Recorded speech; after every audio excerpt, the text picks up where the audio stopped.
नमस्कार दोस्तों। Central bank retired officers association की आम सभा का आयोजन राजधानी लखनऊ में किया गया। दोस्तों, इस सभा का शुभारंभ लखनऊ अंचल प्रमुख अजय कुमार खन्ना ने दीप प्रज्वलन करके किया। वार्षिक रिपोर्ट पेश की गई और उसके बाद चुनाव अनाउंस किया गया।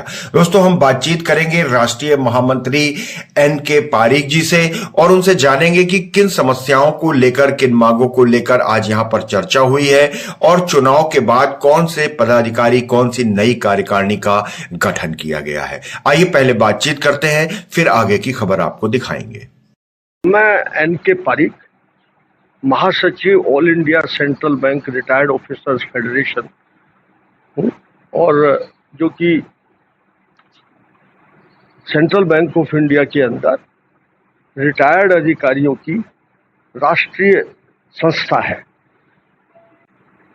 हमारी लखनऊ अंचल की इकाई का आज यहाँ त्रैवार्षिक अधिवेशन हो रहा है, जिसमें लखनऊ अंचल के जो वाराणसी है, कानपुर है, देवरिया, लखनऊ और अयोध्या और कई जगह स्थानों से जो है रिटायर्ड अधिकारियां आए हैं और वो पेंशनर्स और रिटायरीज की जो समस्याएं हैं, जो उनकी मांगे हैं, उनके बारे में चर्चा करेंगे। हमारे जो बैंक के उत्थान के लिए हम वो आगे उन्नति करें, उसमें हम पेंशनर्स का क्या योगदान हो सकता है, उसके बारे में बात करेंगे। हमारी जो कुछ मांगे हैं, हमारे कुछ मुद्दे हैं जो पेंडिंग चल रहे हैं, उनमें सबसे बड़ा मुद्दा हमारा पेंशन अपडेशन का है, पेंशन रिवीजन जिसे कहिए। कि उसमें हमारा ये कहना है कि जब जब भी सेंट्रल गवर्नमेंट के पेंशनर्स को जब जब भी पे कमीशन आता है तो उनकी पेंशन का रिवीजन हो जाता है। और रिजर्व बैंक ऑफ इंडिया में भी ऐसा हो रहा है, लेकिन पब्लिक सेक्टर बैंक्स के अंदर पेंशन का अपडेशन जो वो कभी नहीं होता है। जबकि पब्लिक सेक्टर बैंक्स के अंदर जो पेंशन रेगुलेशंस आए थे, वो सेंट्रल गवर्नमेंट के पेंशनर्स और रिजर्व बैंक ऑफ इंडिया के पेंशनर्स, उन्हीं के प्रावधानों के तहत ये पेंशन रेगुलेशन बैंकिंग में लागू किए गए थे। हमारा कहना है कि जब आप उनको जो पेंशन का रिवीजन दिए, तो हमें भी वो पेंशन रिवीजन दिया जाना चाहिए। और बैंकिंग के अंदर जो है हमारा ओन कंट्रीब्यूशन ऑफ जो बैंक जो कंट्रीब्यूशन है, उसके फंड में से हम मांग रहे हैं। और वो जो है 4 लाख करोड़ रुपए से ऊपर जो है वो फंड है, जिसमें जो है हमारा पेंशन जो अपडेशन आराम से किया जा सकता है। और पेंशन रेगुलेशन में 35(1) रेगुलेशन में लिखा हुआ है कि भाई पेंशन और जो एडिशनल पेंशन है उसका समय समय के ऊपर अपडेशन किया जाएगा। ये मुद्दा है हमारा ये भी है कि भाई हमारे स्वास्थ्य बीमे का प्रीमियम हमको भरना पड़ता है, जो कि 1 महीने की पेंशन कई बार 2 महीने की पेंशन हमको देनी पड़ती है। तो जो सर्विंग को जो बैंक उनका प्रीमियम भरती है, तो हम पेंशनर्स का भी वो प्रीमियम बैंक के द्वारा भरा जाना चाहिए।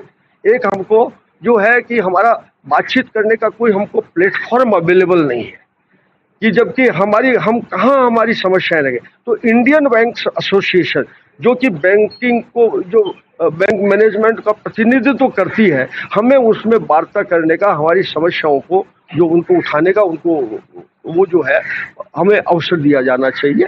ये हमारी मुख्य मांगे हैं। और आज हमारे जो है बैंक के अंचल प्रबंधक हैं, वो श्री अजय कुमार खन्ना जी भी आए हैं और कई जो दूर दराज से जो फॉर्मर एग्जीक्यूटिव्स जो आए हुए हैं। हमारे स्केल 1 से स्केल 7 के अधिकारी जो रिटायर्ड अधिकारी हैं, वो हमारे मेंबर हैं। सेंट्रल बैंक ऑफ इंडिया के अंदर जो है करीबन 7,500 रिटायर्ड अधिकारी और हमारे फेडरेशन के जो है उससे संबंधित हैं। और all India bank and pensioners and retirees confederation है, उसके 2 लाख से ऊपर के जो सदस्य हैं जो ये पेंशन अपडेशन इन पे कर रहे हैं। हमने गत माह में भी जो है all India bank pensioners and retirees confederation के निर्देशों से करीबन 1 लाख मेमोरेंडम पेंशन अपडेशन, ये जो स्वास्थ्य बीमा अन्य मांगों का वित्त मंत्री, प्रधानमंत्री और होम जो है गृह मंत्री जो है हमारे उन लोगों को जो है मेमोरेंडम भेजे, उनसे अनुरोध किया भाई हमारी इन मांगों को सुलझाया जाए। तो दोस्तों देखा आपने किस तरीके से पेंशन की मांग एक बहुत प्रमुख मुद्दा रही है। सेंट्रल बैंक रिटायर्ड ऑफिसर्स की नई कार्यकारिणी भी घोषित की गई, जिसमें एपी शुक्ला चेयरमैन बने हैं, एमएस बिष्ट अध्यक्ष, एमएल वर्मा महामंत्री और अनिरुद्ध श्रीवास्तव कोषाध्यक्ष के पदों पर चयनित किए गए हैं। तो इस तरीके से central bank retired officers association ने एक आम सभा का आयोजन राजधानी लखनऊ में आयोजित किया। दोस्तों राजधानी लखनऊ से जुड़ी ऐसी ही प्रमुख खबरें और जानकारियां हम आपको लगातार दिखाते रहते हैं, तो लगातार हमारे साथ बने रहिए और देखते रहिए नेशनल वॉच न्यूज चैनल।